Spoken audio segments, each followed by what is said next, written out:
Good evening. Ito, nag-crave na ako ng gulay. Ano siya, ginataang gulay na kalabasa a la pobre. Mahina. Ayan, ito nag-ano tayo ng dilis. Then ito, medyo okay na to kasi kanina pa to ano ba tawag doon? Sinangag? Ay, hindi. Sinangag. Ito, ayan. And then, ilalagay natin yung kamatis na kanina. Ito yung kamatis. Ito naman yung kamatis. So, tinabi natin yung dilis. Then, ito yung kamatis. Igigisa-gisa. Ayan, nagkausok. Kasi, may yung kamatis. Saka, sibuyas. Hayaan muna natin silang Hayaan muna natin silang malanta. Okay. Ito, lalagyan na natin yung kalabasa. Kayo kasi wala pang tubig ha.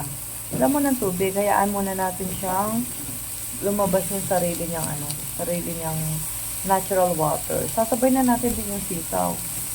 Para pares lang naman to. Sabay lang naman to Parang ang lungkot-lungkot ko ngayon. Grabe. Bakit malungkot ako? Feeling ko walang kasigla-sigla ako ngayon. Pero mamaya, dahil makulay ang gulay, sisigla yan. Ayan. Medyo natin siya. Satay muna. Then, ilalagay natin wag mo na yung Oo. Ilalagay natin mamaya, yung gata. Kung ano nang nangyari. Ayan. Parang gusto ko na. Ayan, tignan nyo, sabaw-sabaw na siya ng konti. So, yun, medyo malambot na siya. Lagyan natin siya ng gata. No? Gata, ilalagay ko to lahat. Ayan, di ba? Para mas creamy. Ayan.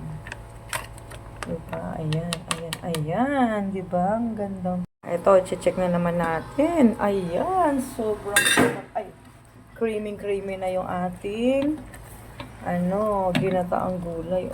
Sarap na. Diba? Ang usok na. Dahil dalawa lang kami, hayaan natin medyo matuyo-tuyo muna yan. Tapos lagay natin yung sili. Kakamayin ko na nga lang.